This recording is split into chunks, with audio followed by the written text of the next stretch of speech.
BBVA is your bank for a cash bonus. You could get $250 when you open checking and savings accounts by February 16th and meet the requirements. Get your $250 cash bonus. Go to any branch or visit bbvausa.com/250. That's bbvausa.com/250. BBVA, creating opportunities. All accounts subject to approval. $1,000 savings balance and $500 direct deposit required by April 30th.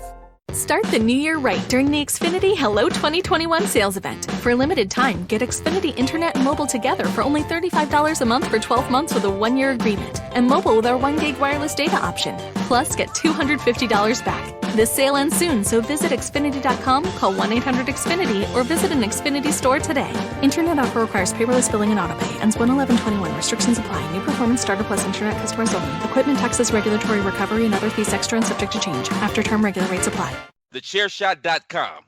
Always use your head.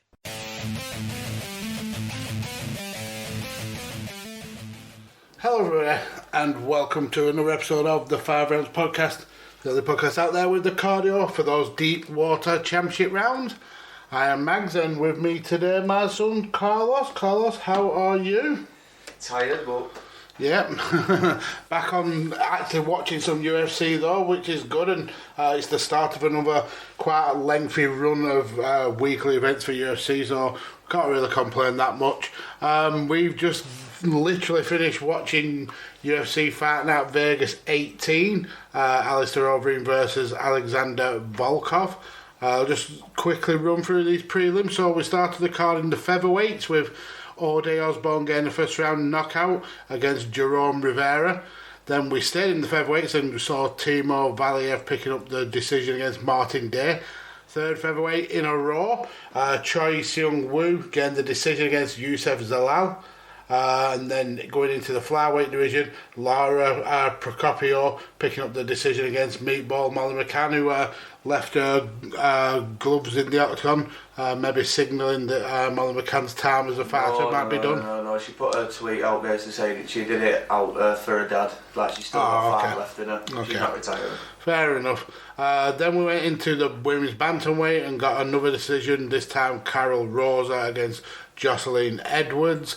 And then a catchweight for the feature prelim with Devontae Smith picking up the second round knockout against Justin James. Going into the main card, started with Danilo Marquez versus Mark Rodriguez. Oh, what a great fight as well this was to start the main card with some absolute brilliant ground game by Marquez. First round especially, I felt that he was very much able to take down Rodriguez at will. When it was on the feet, Rodriguez obviously looked a lot heavier hitter, landing a lot more shots, but he just couldn't stop Marquez from taking him down. And the control and the kind of positioning that Marquez had whilst on the ground just really was so impressive for me. So going through the first round and then into the second round, he basically had his way with Rodriguez. When he felt like he wanted to go for a takedown, more often than not he was able to land it and was able to just what impressed me about him most was how calm and deliberate he was on the ground. He didn't rush, he just took his time, knew how to work his opponent enough to make him make the mistakes and for him to get in position, and at the end he was able to get the hooks in, latch basically the figure four around the body, was able to get the choke.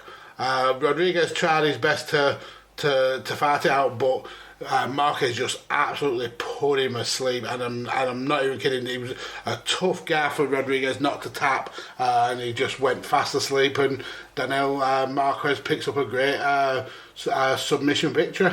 Great victory for him. Rodriguez has been one of these guys who's been in the UFC for just over 4 years, and win-loss, and I think one overturned, and so this is a good challenge. This was a good challenge for Marcus for his second bout in the UFC. Yep. The one thing about Marcus in this fight, even though he controlled the first and second round for me, and like you said, he was able to have his way with Rodriguez, he was seeming to slow down, going that halfway through to the second, going to the third. Now, if you were to watch his last fight, he basically did the same going into. Yes, it was a fight. He won the fight by a fight decision, but he was absolutely gassed out in that third round, and it looked like he were going. It looked like we were going into the third round the same. Luckily enough for him, we were able to pull off the rear naked choke, which, again, a lot of people will look at that and wouldn't really notice the little details that goes on in there. And you can tell that's one of the things he practices, because if you get a good rear naked choke, 10 seconds, 10 seconds or something, you can put your opponent to sleep. And you can tell this is one of the submissions that he's comfortable with, because he were able to get Rodriguez in a rear naked, and before you even knew it, Rodriguez were trying to fight that hand, and he were already fast asleep. Yeah. So, a very kind of like it's a kind of victory that Marcus will look back on as like a massive highlight of his career. And like you said, Rodriguez has been like on and off with wins and losses, but to get your second victory in the UFC in that kind of manner is a great start in your career with the company. Going into the second fight on the main card, Beneil Dariush and Diego Ferreira. Wow, for me this was an amazing fight to watch. I loved every single second of it. It was a clinic for me on really, really good, well-rounded MMA action. Both guys were landing absolute bombs on the feet, both and especially Ferrari, his shots were like absolutely laser accurate, but both were landing big shots. When it come to the ground, Dariush was excellent with the control, but Ferreira was brilliantly working off his back. It was a real kind of like almost like a showcase of all the different kinds of disciplines that you need to be a well-rounded MMA fighter. For me, I felt that Dariush definitely deserved the victory, even though there were quite a few times where he got rocked and he looked like he was out on his feet with the shots from Ferreira. When it comes to the ground game, Dariush was just able to get plenty of top control, plenty of attempts at submissions. It was just a really solid fight for Dariush, and especially with someone who's so higher in the rank from him. I mean, both these guys were on massive win streaks. I think Ferreira was on a 6-fight win streak and Dariush was on a 5-fight win streak. Both guys should have had a way higher ranked opponent than they actually got, but the fight happened and Dariush picked up a great victory. He took a lot of damage, but he's come out of it, and his win streak continues. And unfortunately, he gives Ferreira another loss. I think you're all wrong as well as the judges. I think Carlos won that fight. I'm only joking. Darius, well, he deserved victory. These he fought 6 years ago, something like that. Yeah, 7 nearly, 2014. Oh, yeah. 7 years. See, this was time ago. So this could have been looked at as another McGregor Poirier moment, and in a way, Darius said that he doesn't want to go 1-1 because he wants to go 2-0 and say that he's the better fighter, which is fair enough. You can understand that, but every fighter evolves coming to a certain case, and now you can see both these two fighters generally were ground fighters, because if you were to match them up against strikers in the UFC, you probably wouldn't have them in your top 10 come the end of your list. But when it comes to ground game, are they both credible black belts? Yes, they are. Did Dariush have the best on the ground? Yes, he did. And I don't think that's because Carl's ground game is poor. No, I thought he was really good on in defensive wise. Maybe not so much in terms of getting his own submission positions off, but defensively, just watching him, it was seriously like watching a showcase, like going to a seminar and watching two wrestlers or two jiu-jitsu practitioners show you how you counter and counter moves. It was really good quality ground game for me. It definitely were. Obviously, both of them, like Dariush, you were able to. Well, both of them, for instance, like I can't remember who pointed it out, but a lot of the times, yeah, they were using the legs to use them as traps to get up, and you don't see a lot of people doing it. You either see them trying to brute force it or kick off and try and stand up. You don't see a lot of people trapping legs and doing little tiny sweeps that you don't really notice, and these two did them perfectly. But I think Carlos's game were more coming into the fight as a stand-up more than out, because this fight, I don't know how long it got put together. I think it was only like 3 or 4 weeks, or not long, because Darius was actually supposed to be fighting somebody else. Off the top of my head, I can't remember, but he basically accepted the fight with Carlos on short notice. So what a professional he is in that concept. So, and I think his opponent, who he was training for, was a hard grappler more than all. So for him to go in there against Carlos and fuck it, yeah, I know he's evolved and I know he's got better at striking, and so is Dariush, and I do think Carlos has got a little bit better at striking than Dariush, and I think that's why Dariush had to switch his game up with trying to take it to the ground as much, because we've seen both of them have come a long way in the striking department over the last couple of years with some of the spectacular knockout highlight reels that they both share. But Dariush was just the better man in this one, and he can move on into the top five rank, and just the end of it. What were you on about? Did you understand that? Was he saying that prayer again? What? Who were he calling out? Was he calling him out to fight, or saying to UFC, give him a chance to fight? No, it was saying in the post-fight interview that this fight really shouldn't have happened, because obviously he was one up on Ferreira in the first place, and the fact is both of them have got so much better over the career. They're both on massive fight win streaks. He felt that they both should have got a top 5 opponent, not facing each other who were just on the edge of the top 10. So that's what he was getting a bit frustrated at, I think. I think after that performance, Carlos, even though he lost, I think he will get a top 5, a top 10, not a top 5, a top 10 opponent next. But he had a performance like that. He lost by a point, and to be honest with you, he came back strong that third round. So to say that you took a beating for 10 minutes straight and then you're able to come back and With no fees or minimums on checking and savings accounts, banking with Capital One is like the easiest decision in the history of decisions. Kind of like Taylor Swift choosing what to wear. It's looking kind of chilly out today. I think I'll go with a cardigan. Yep, even easier than that. And with our top-rated app, you can bank anytime, anywhere, making Capital One an even easier decision. That's banking reimagined. What's in your wallet? New consumer accounts only. Approval required. Terms apply. Capital One NA, member FDIC. Here's 3 great reasons to get the new Samsung Galaxy S21 5G at T-Mobile.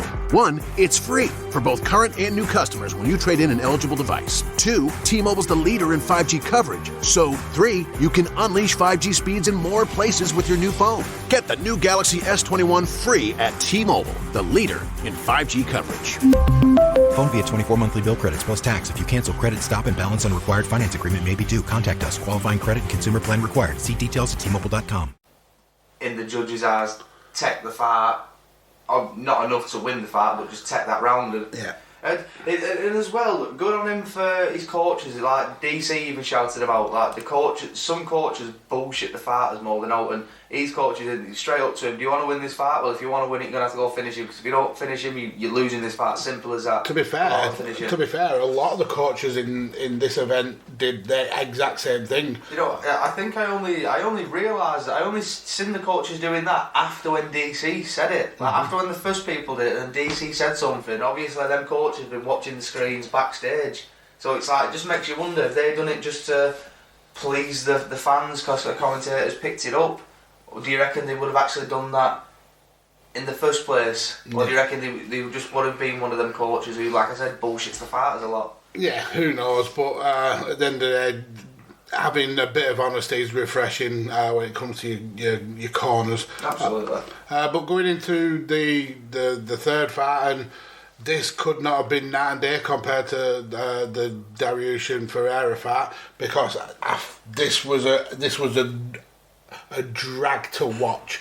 Manel Capé versus Alexandre Pantoja. Pantoja is usually quite an exciting fighter to watch, and to be fair to him, he did his best to try and make this fight at least a little bit entertaining. Unfortunately, his opponent, who was making his debut, just didn't seem to want to engage, didn't seem to want to throw any shots. In the first 2 rounds, I'd be shocked if he's threw more than 10 shots, because it just didn't look. It looked like he was waiting for a perfect opportunity. Which, when you find someone as dynamic as Pantoja, you can't wait for that opportunity. You've got to go out and create the opportunity.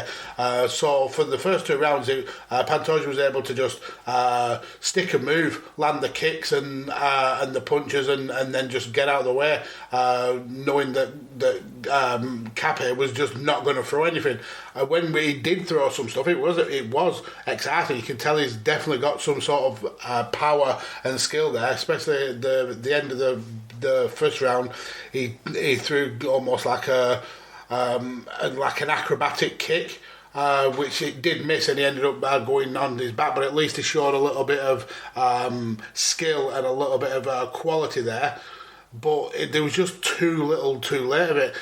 Coming into the second round, it was a lot of the same. It was just getting tagged and not giving anything back.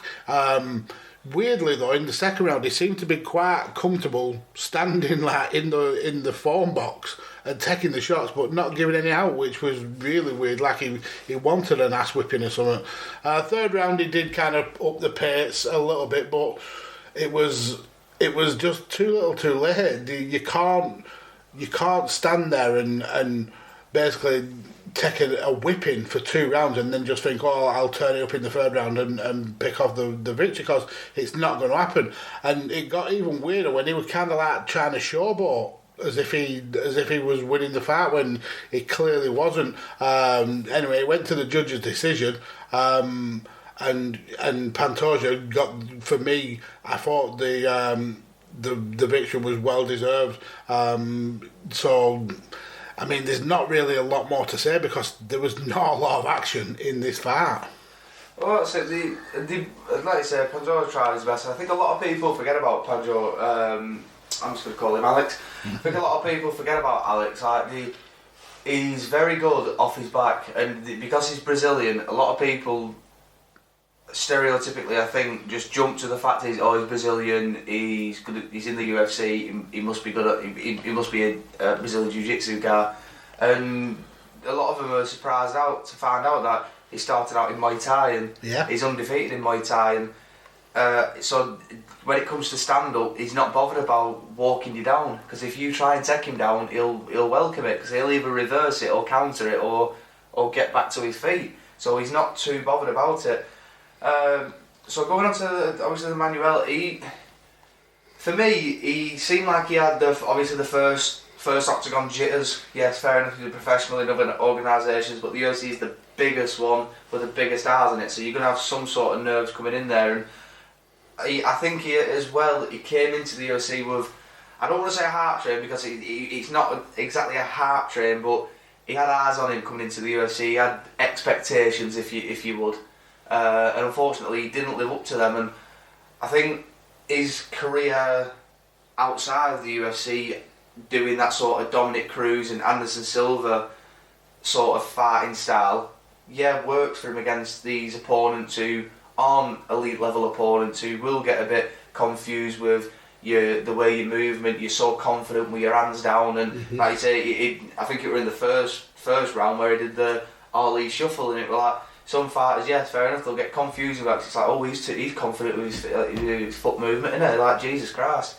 But yeah, like you say, he didn't do anything. He weren't active. He were making it look like he were active, but he wasn't doing anything. And I think Alex now I don't know if it'll come out or if he'll say it, but I do believe Alex hurt his leg, because he was switching stances, but he was very right leg heavy. Like at the first he was switching, and then as soon as when he went to southpaw, Alex was blasting that lead leg, and then he was switching straight back to orthodox. So it was like, And when I saw that, I'm like, he were moving weird on that leg. Like he weren't, even though he was moving around a lot, sticking and moving, he wasn't switching stances and he wasn't really throwing the leg a lot.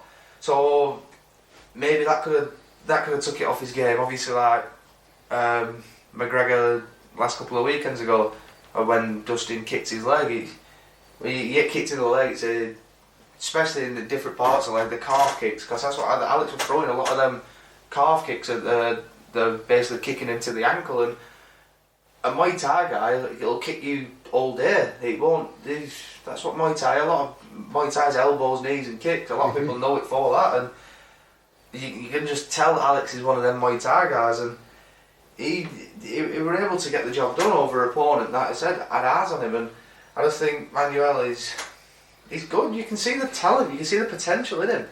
Now the cockiness that he brought in, I liked it. I can't say I didn't like it, but you've got a massive group out there who only like that sort of stuff when it comes to winning.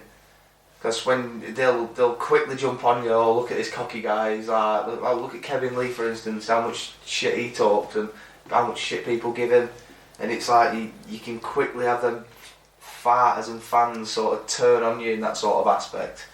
So it's, again, I like cockiness, and he has got potential there, just unfortunately in this fight he didn't have what it took to actually get on the judges' scorecards in a way, and he were a bit pissed off as well, weren't he? After the decision went out, he were a bit shocked, like he didn't win the fight. And yeah. Again, he made it look like he were doing enough. So in his head, he probably were. In his head, he probably thought, yeah, I'm in the right to be pissed off here because look at all this stuff I was doing. I was doing this tagging and moving. I was doing this lot. But I think either DC or they both called DC, Dominic Cruz, Daniel Cormier. Which one of the DCs?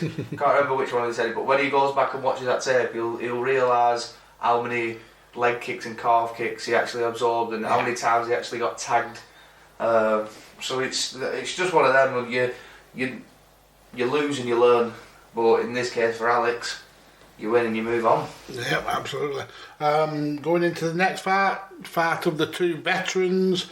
Clay Guida versus Michael Johnson, and this was exactly what you would expect from a Clay Guida fight. Just action from the opening klaxon to the very end. You, they feed him cocaine, that guy. I'm telling you, before fights, Ryan Faber must be there just with a teaspoon of cocaine, just like, come on, you need to get ready for your fight. Come on, he's just wired constantly. Even at the end, I mean, he picked up the unanimous decision, but even at the end, when the ref was holding his arm up for the victory, he was just bouncing.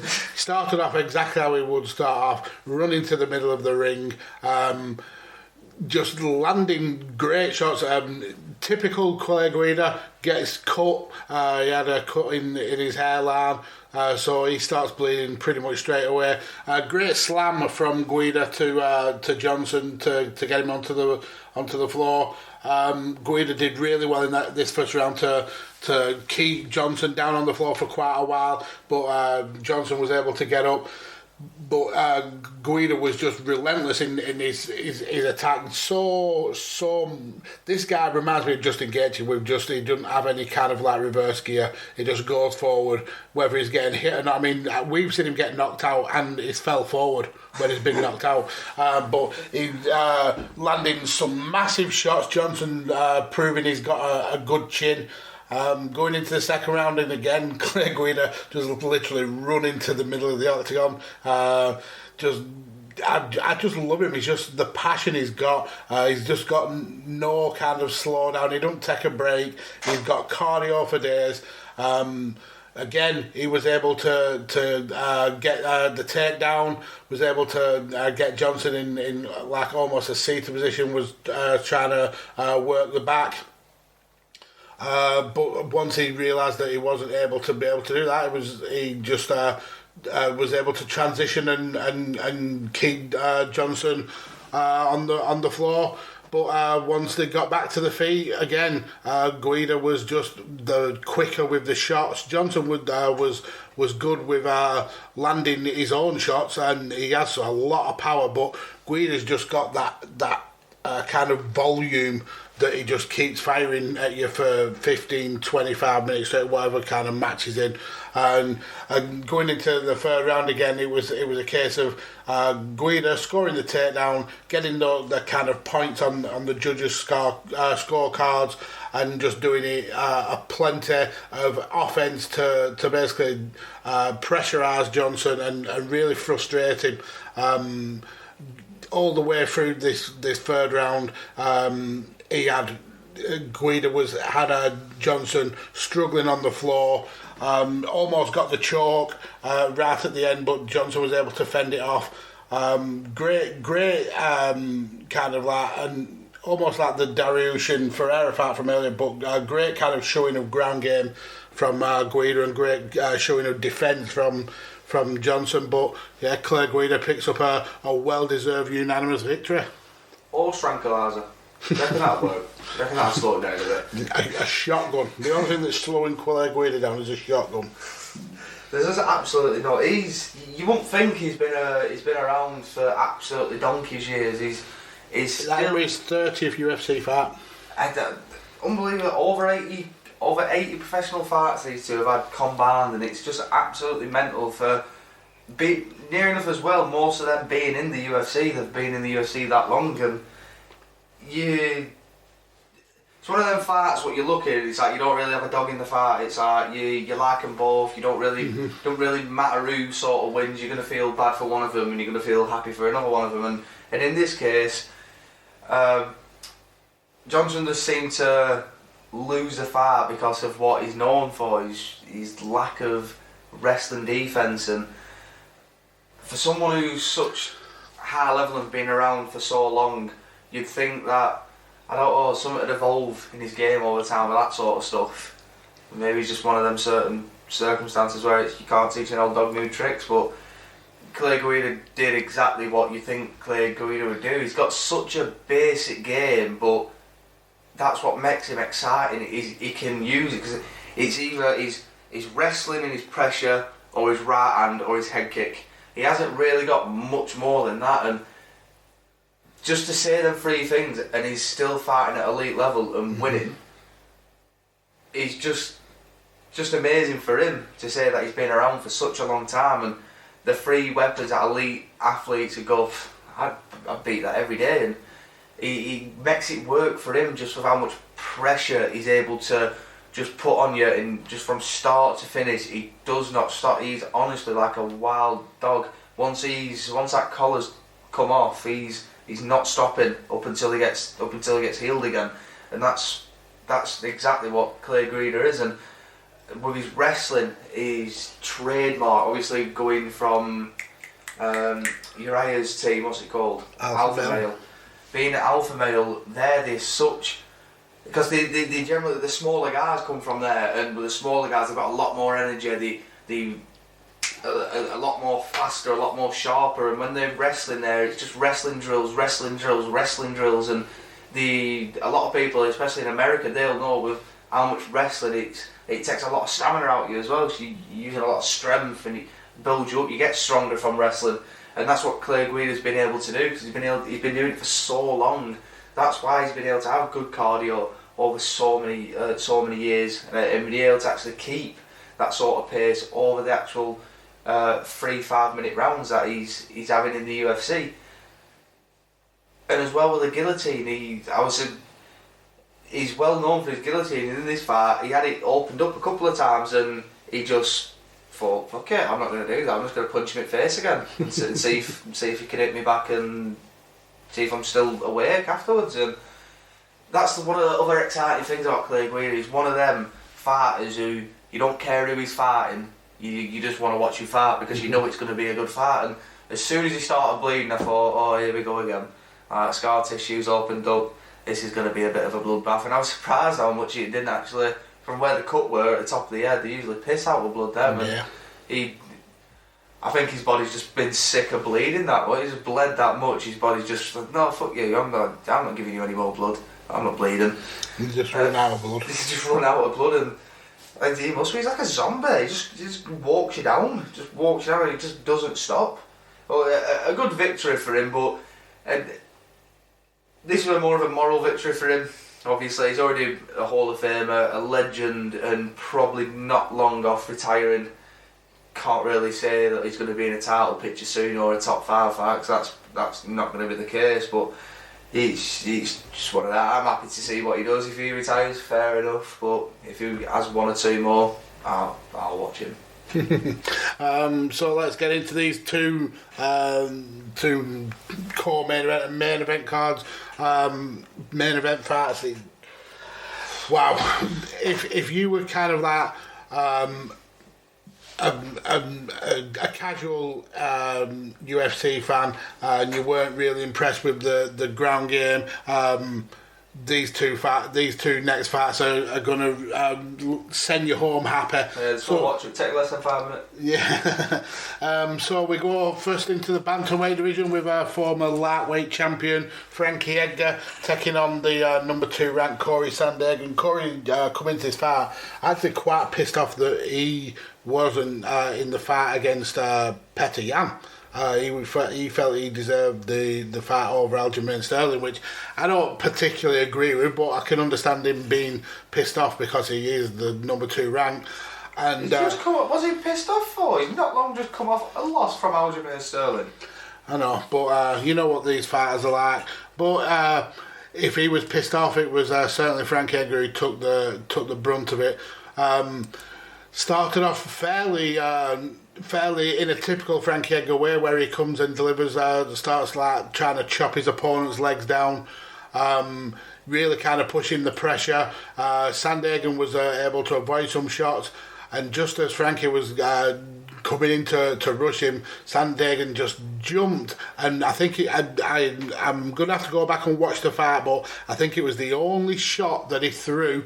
He landed a perfect knee, and I swear he killed Frankie Edgar. Frankie Edgar was clean out from the knee. He fell head first, hit the floor. His toes were all curled up. His muscles seized up. Corey Sandhagen looked absolutely devastated that he'd done this to who is like essentially a living legend in Frankie Edgar. He certainly wasn't in any kind of mood to celebrate. He was really concerned for his opponent, which is a real touch of class. But yeah, 28 seconds and Frank Edgar is knocked clean out.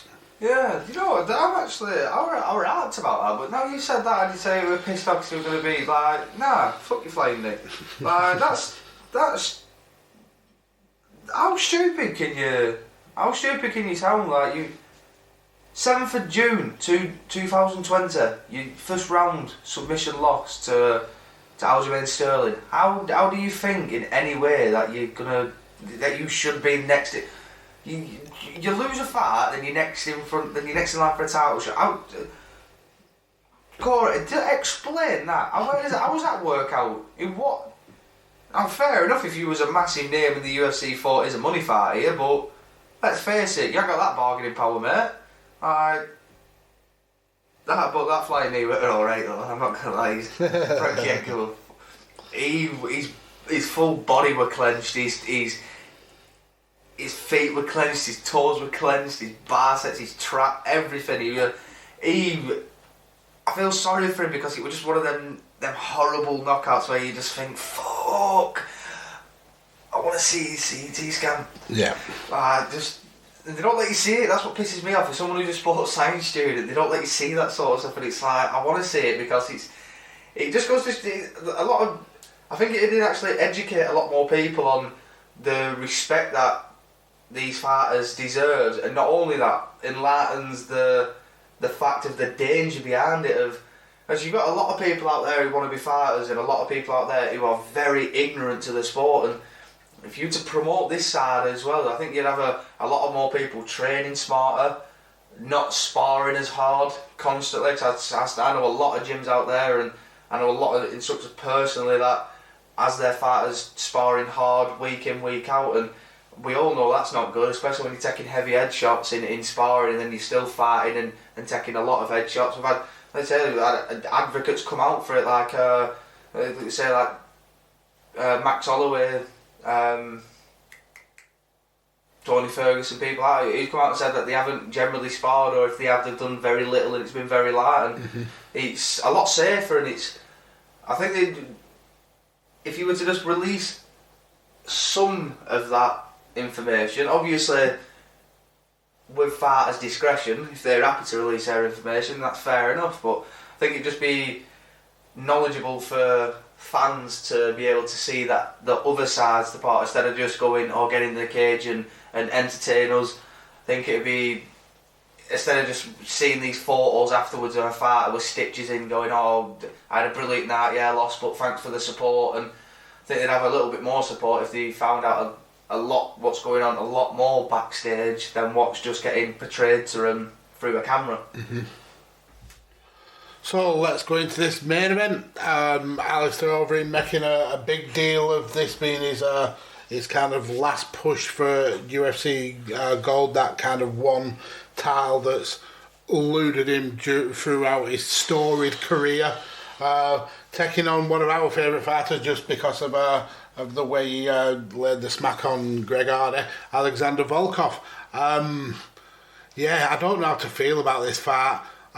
From the very beginning of the fight, I felt that Overeem didn't look like he either wanted to be there, or there was his drop off in kind of energy and skill was just, it fell off a cliff, because from the first shot he took, he was cowering and turtling up against the cage. Landed some good shots all through the 2 rounds that the fight went through, but every time Volkov landed something, it was almost, if you remember Brock Lesnar being in the UFC, when he took shots to the face, it hurt him and he didn't like it. This was what it felt like with Overeem, and we're talking about a guy who's took shots from the very best of fighters. This is a guy who not long ago went 5 rounds with one of the hardest hitting people on the planet in Jairzinho Rozenstruik. And this guy was unable to handle the shots from Volkov. I mean, I like Volkov, but he's not the biggest, strongest heavyweight. He's not the hardest hitter in the division. He's more like a Stefan Struve in terms of power than he is a Rozenstruik. But every time he landed a shot, Overeem looked hurt. He looked worried. He looked like he was panicky. So the first round, Volkov just absolutely was dominating, just aggressive up against the cage, aggressive in the middle of the octagon. Coming into the second round, you could see the damage that Volkov did in that first round, and you could see all the blood all over Overeem's face, and Volkov was just able to land his shots as and when he wanted. There was no defence from Overeem apart from covering up and turtling when he got hit. He tried to go for a takedown, wasn't able to land it. Volkov landed a good couple of shots, which led to Overeem kind of like rushing to the fence to lean up against it. Again, went down for the takedown, couldn't get it, and he just seemed worn out. And Volkov hit him whilst Overeem was kind of like backing down. And Overeem, it's not even like he got knocked down from the shot. It's like he gave up. He went down to his knees, covered his face, and before Volkov could even land any kind of like shots to finish the fight, Herzog ruled the fight off, and I don't blame him, because Overeem just didn't look like he wanted to be there, and Volkov picked up a really good victory. Yeah, it's like you were saying, you've covered majority of the fight. Like you say, when he went down, I think it was more of the case of his nose is definitely shattered. His nose is fucked completely, and you can tell that around blood were pouring out of it. And it hurts once your nose is gone, and you're still having like, this is a heavyweight throwing his hands at you, and just a big truck hitting you inside at like face and in front of face. Once your nose is already popped, and once it's already gone and shattered, every single time you're getting punched on it, it's just getting broke even more, it hurts even more, it's getting pushed more and more into your face, and it's throbbing. You don't even have to... when I spoke, luckily enough, I've not had my nose broken properly like that, but I have spoke to people in our gym, one of the biggest guys, and I remember it like it was yesterday. I was only like 13 or 14, and Big Ben Whitehead, the heavyweight that we had in our gym, he had his nose, one of the farts he had was a bloodbath. Him and the guy walked out with it, and don't know that didn't get called off due to blood or for how much, because they were both just pissing out with blood. And I remember Ben's face, his face wasn't that bad, he wasn't bruised or battered, or he didn't have like swollen eyes, cheek were a bit swollen or, but his nose was just broken, just plastered into his face. And I were asking him about like the pain and all that sort of stuff, and he was saying like some stuff, like when your adrenaline's kicking in, you don't feel a lot of stuff, but stuff like that, once it's constant there and it's right like in front of your brain, like your senses are right there, and your senses are, it's not taking, it's just right there, say, oh, he's fucking hurting this, and you're getting so much like that. I don't care who you are, you can only take so many hits like that before you think, fuck this is not worth it, like, I'm going to have to go down. Like, look at how much punish Rory McDonald took in that Robbie Lawler fight, and he had to go down eventually, and you're just surprised how much punishment you can take. And I think that sort of stuff goes along the lines of how much can you take, and Overeem has took so much punishment and gives so much punishment over the last decade or so, because he's been around the block for so long. And going on to his training, obviously he was saying this is his last run and at the title, and he wants it to be his best run, and fair enough, I admired his decision to do that. Personally, I didn't think it was going to work, and unfortunately I was right, it didn't work out for him. But when he was saying about how he only trains once and then has a good couple of days rest, but he'll do that hard, like, it's my personal opinion, fair enough. If I do a training regime for my friend Reese, doesn't mean it's going to work for my friend Connor. Yeah, everyone's an individual, so everyone works separately, and so yeah, it's fair enough that could work for him. But my opinion on that is, why, if your body can't accept the training and that much you're doing it, why kill yourself in one day to take 4 or 5 days off to recover and rest? Why not just space it out, train smart, couple of days, then have a rest day? Because I think that's what got him in this fight, just the inactivity in the gym, not just because he's had a lot of activity in the octagon. It's not like he's took a 3-year hiatus and thought, I'm just going to come back now. He's been in the octagon, and so that's why I just think his time in the gym, it's just personally on that sort of level that he competes at in the UFC.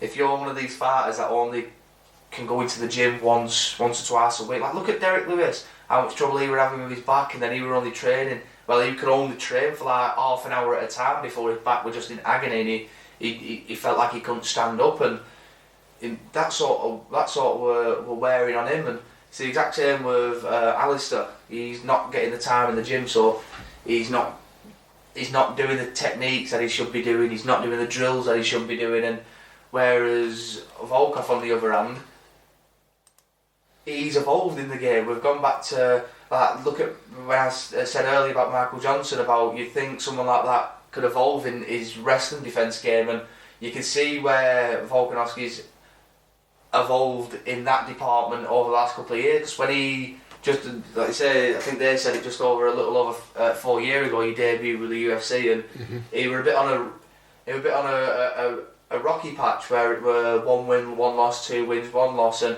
he couldn't seem to get his footing into the right place.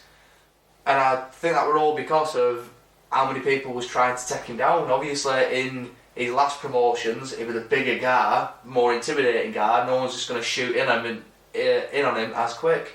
So his opponents were basically allowing him to use his long reach and use his heart to basically get him off. And a lot of people can say, yeah, that doesn't count because they both had 80-inch reach. But at the end of the day, Volkov was a taller opponent, so he's always got that high ground. So it doesn't matter if you've got the bigger reach on him. He's going to be able to use that reach better than you are. He's punching down where you're punching up. It's just simple. It's science. You can't argue with it.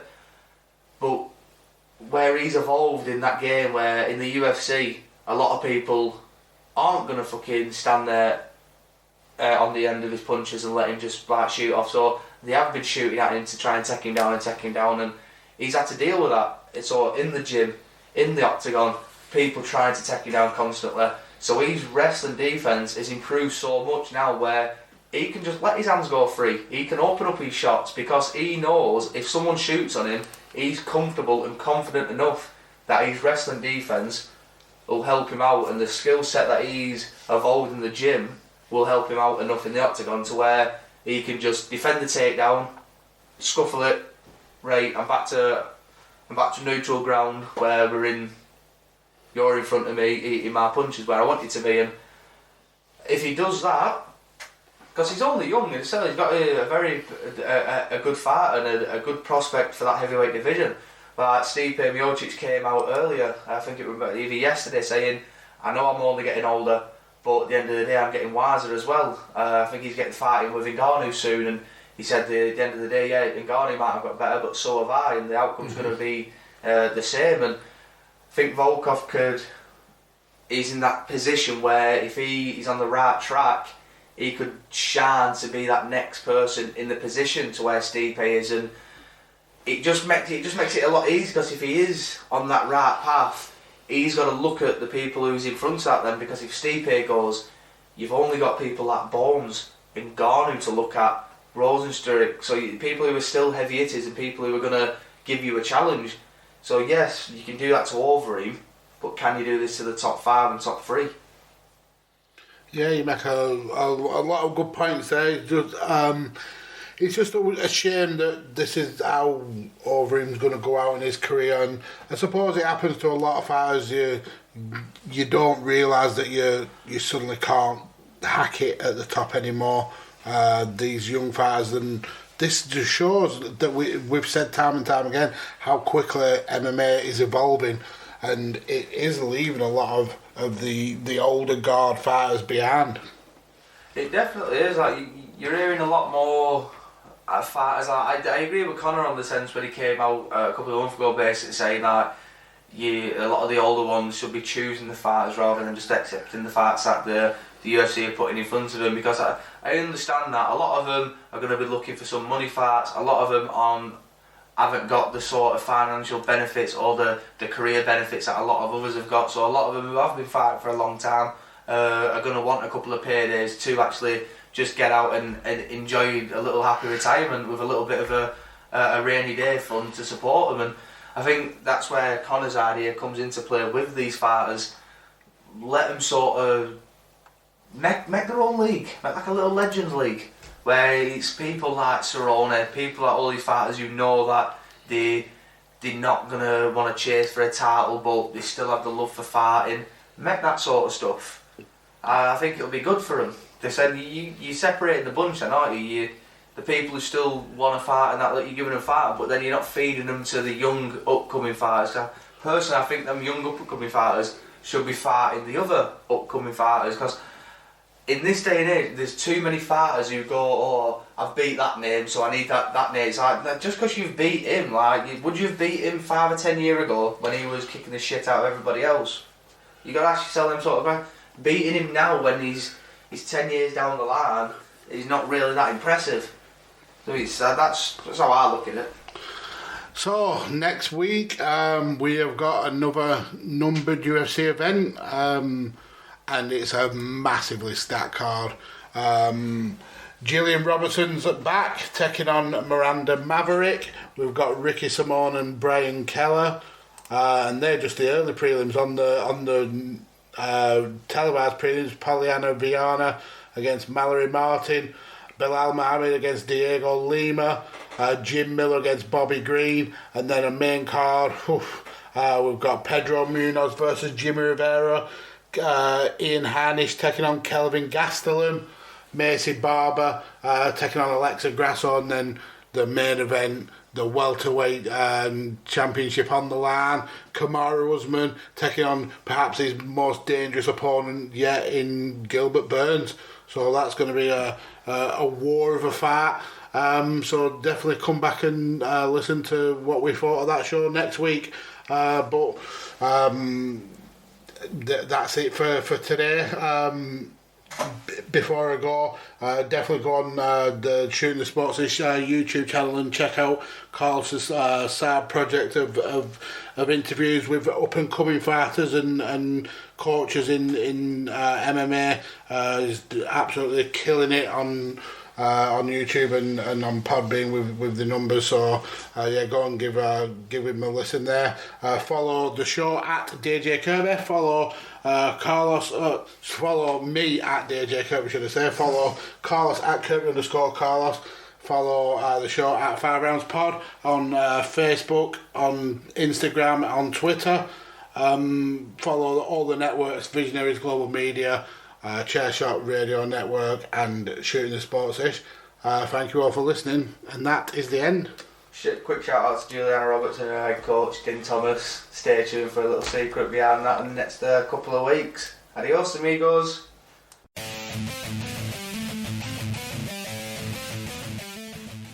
TheChairshot.com. Always use your head. With no fees or minimums on checking and savings accounts, banking with Capital One is like the easiest decision in the history of decisions. Kind of like Taylor Swift choosing what to wear. It's looking kind of chilly out today. I think I'll go with a cardigan. Yep, even easier than that. And with our top-rated app, you can bank anytime, anywhere, making Capital One an even easier decision. That's banking reimagined. What's in your wallet? New consumer accounts only. Approval required. Terms apply. Capital One NA member FDIC. Start the new year right during the Xfinity Hello 2021 sales event. For a limited time, get Xfinity Internet and mobile together for only $35 a month for 12 months with a 1-year agreement. And mobile with our 1 gig wireless data option. Plus, get $250 back. This sale ends soon, so visit Xfinity.com, call 1-800-XFINITY, or visit an Xfinity store today. Internet offer requires paperless billing and autopay. Ends 1/11/21. Restrictions apply. New performance starter plus internet customers only. Equipment taxes, regulatory recovery, and other fees extra and subject to change. After term regular rates apply.